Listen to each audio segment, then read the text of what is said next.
भक्ति हो गई। भक्ति का असल मीनिंग है सरेंडर, समर्पण।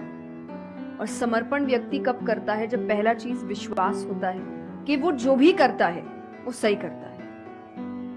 मुझसे कई बार लोग पूछते हैं कि आप बहुत ज्यादा डिप्रेशन में नहीं जाते, या कोई आपने सब कुछ देखा है, चाहे स्ट्रगल है, इंसल्ट है, रिजेक्शन है, हर फील्ड में हर चीज होती है। अगर आप आगे बढ़ रहे हैं, कोई पोजीशन पे जाने की कोशिश करें, तो आपको इनका सामना करना पड़ेगा। ये जिंदगी के साथ आता है, तो आपको सामना। लेकिन मुझे कभी दिक्कत नहीं दी ये चीजें। क्यों? क्योंकि जो मैंने कहा समर्पण, मुझे पता है कि एक ऐसी शक्ति ऊपर बैठी है जो मेरा बुरा नहीं चाहती। तो कई बार बुरी चीजें भी मेरी जिंदगी में हो रही है, मुझे पता है वो मेरे अच्छे के लिए है, क्योंकि वो कर रहा है। तो ये समर्पण, ये भक्ति है। तो ये आपको हारने नहीं देती। क्यों हारेंगे आप? क्योंकि आपको पता है ना कि वो हारने देगा नहीं। तो आप अपने आप गिरे, आप फिर उठेंगे कि नहीं भाई अभी गिरना शायद जरूरी होगा, इसका इशारा है, इसीलिए चलो फिर उठते हैं, फिर आगे बढ़ते हैं। तो अर्जुन ने भी जब समर्पण की बात गीता जी में आती है, तो कई लोग कहते हैं कि धर्म का मतलब होता है अंधविश्वास। नहीं, क्योंकि अगर अंधविश्वास होता, अंधविश्वास में क्वेश्चन करना अलाउड नहीं होता आपको। गीता अगर सिर्फ भगवान की बात होती तो 2 पन्ने में खत्म हो गई होती। ये दोनों के बीच की बात है, जिसमें अर्जुन ये जानते हुए कि सामने कौन खड़ा है, क्वेश्चन करने के तो कोई सवाल ही नहीं था वहां पर कि भगवान लड़ने बोल रहा है, क्या क्वेश्चन करना। पर उसने कंटिन्यूअसली क्वेश्चंस किए हैं, पर उसका भी नाम आया था समर्पण, कि वो समर्पित होकर क्वेश्चन कर रहा था कि ये जो खड़ा है ये मेरे हर सवाल का जवाब जानता है, ये मुझसे कभी कुछ गलत काम नहीं कराएगा। लेकिन इसका मतलब ये नहीं कि मैं अपनी जिज्ञासा बाहर नहीं निकालूंगा, मैं अपने क्वेश्चंस पूछूंगा। तो भक्ति का अर्थ यही होता है कि पहला निष्काम होता है। क्या फायदा मत ढूंढिए कि मेरा काम नहीं हुआ तो भगवान है ही नहीं। भाई भगवान कहाँ है? भगवान होते तो ऐसा होता क्या? वो तो इंसान है, इसीलिए ऐसे हो रहे काम। भगवान ने तो सबको देखे, बच्चा तो मासूम ही होता है, बड़े होके खराब हो जाता है। कोई बच्चा गलत आपने देखा है क्या? छोटा सा बच्चा ही डॉन बनने के बारे में सोच रहा है, वो तो बच्चा ही होता है, मासूम होता है, सच्चा होता है। तो भगवान इसलिए कहते बच्चे भगवान का रूप है, क्योंकि वो एकदम प्योर होते हैं। बड़े होने के बाद हम काम खराब करते हैं और नाम फिर हम भगवान का देते हैं, क्योंकि हमको इल्जाम लगाने के लिए लोग चाहिए। ये फेलियर्स के लिए भी, आप फेलियर्स के लिए भी हम कहते हैं मेरा काम अच्छा नहीं था, मेरा समय अच्छा नहीं था, मुझे पेरेंट्स ने सपोर्ट नहीं किया, मेरे पास ये नहीं था।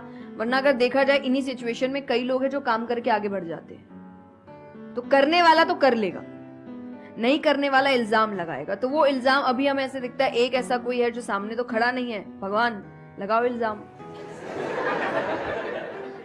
एक फोटो है ना इंटरनेट पे कि भगवान खड़े, छोटी बच्ची खड़ी है, छोटी बच्ची के हाथ में एक टेडी बेयर है, तो भगवान वो मांग रहे हैं और वो बच्ची बोली मुझे बहुत अच्छा लगता है, मुझे नहीं देना। उसको नहीं पता कि भगवान के पास पीछे एक बड़ा सा टेडी बेयर रखा है और भगवान उसको कह रहे कि बस दे दो और मुझ पे विश्वास रखो कि वो दे दो। छोटी चीज जो तुमसे, आपको वो बुरी लग रही है उस वक्त कि मेरे साथ गलत हो गया या मेरा छोटा काम नहीं हुआ, मैंने तो इतनी पूजा की थी, इतना काम किया था, शायद तुम उस काम के लिए नहीं बने हो, तुम और बड़े चीज के लिए बने हो।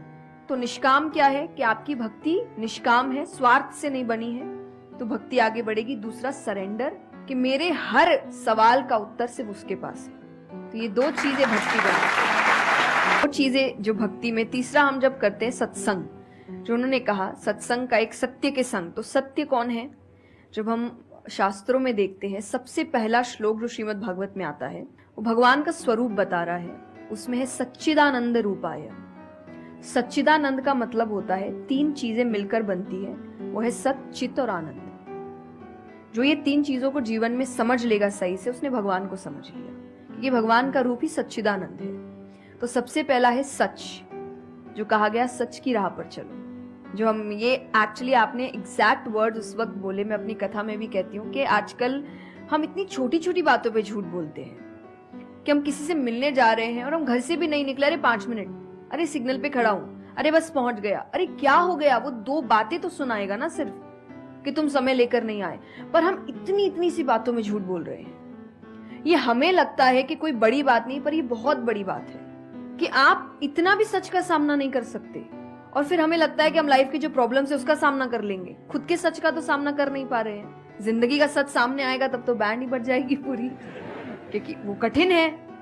जिंदगी आसान नहीं है, किसी के लिए नहीं, भगवान के लिए भी नहीं हुई। आप राम जी को उठाइए, कृष्ण जी को उठाइए, जब तक यहाँ रहे कोई सुखी नहीं रहा।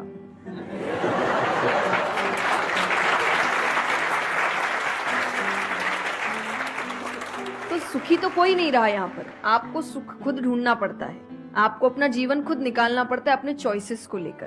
तो इसीलिए पहला सत है, दूसरा चित है, अवेयरनेस।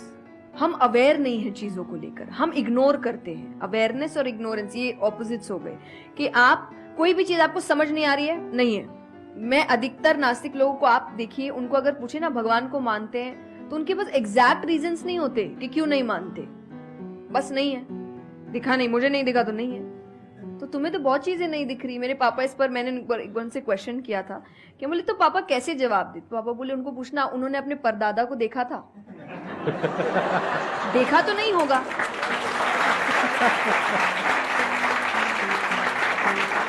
सुना है, दादा से सुना है, पापा से सुना है कि थे, मैंने तो नहीं देखा। तो मैं बोल दूं वो थे ही नहीं।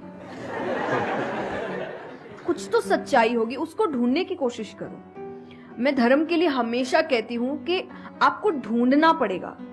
भगवान, मेरे पापा ने मुझे एक बात कही थी, भगवान मानने की चीज है, जानने की नहीं। जानना क्या होता है, पहले इस्तेमाल करे फिर विश्वास करे।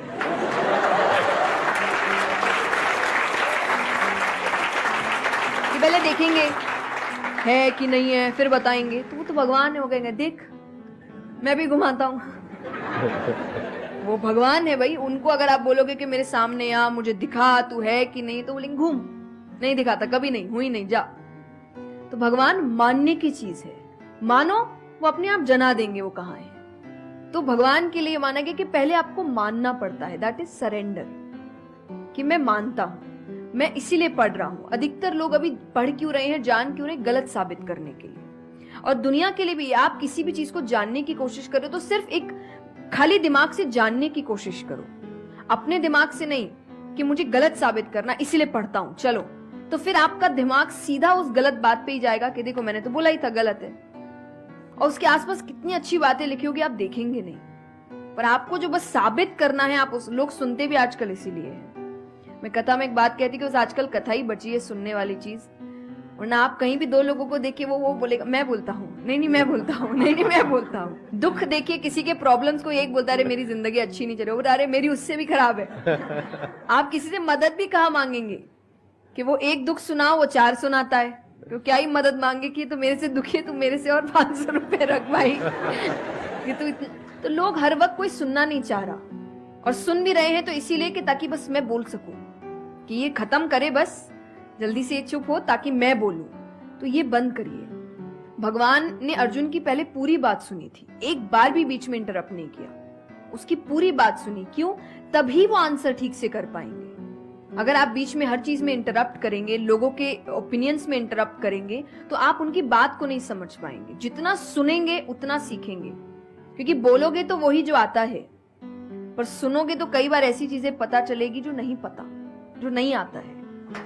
आते हैं देखिए, और आनंद का मतलब एक्चुअली परमानेंट हैप्पीनेस होता है, जो आपको भगवान के साथ ही मिलता है, कि आपको किसी की जरूरत नहीं है, बाकी सब कुछ टेम्पररी है।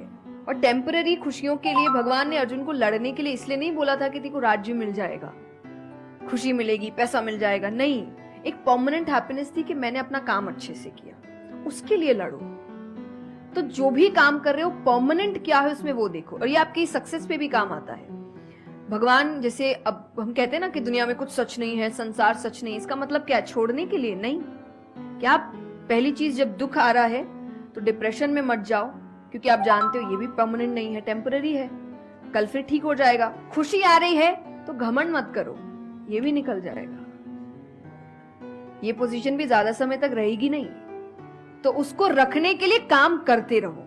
तो भगवान हर चीज में कहते बैलेंस्ड रहो, और परमानेंट वो है उसके पीछे भागो। तो आप अपने आप ही जो दिखावे की दुनिया है, करते हम सब है और सब कुछ करना चाहिए लाइफ में, सब एंजॉय करिए, पर अगर उसको जानते हुए करोगे कि परमानेंट नहीं है, तो जैसा मैंने कहा वो यहाँ जाएगा नहीं। जैसे एक पक्षी है, आप पेड़ पे उसको बैठा दो और फिर जिस ब्रांच पे वो बैठी उसको काटने लगो, और जब तक ब्रांच नहीं गिरेगा वो नहीं हटेगी, क्योंकि उसको ब्रांच पे भरोसा है ही नहीं। उसको पता ये रहेगा ना, उसको अपने पंखों पे है कि वो जैसे ही गिरेगा मैं उड़ जाऊंगा।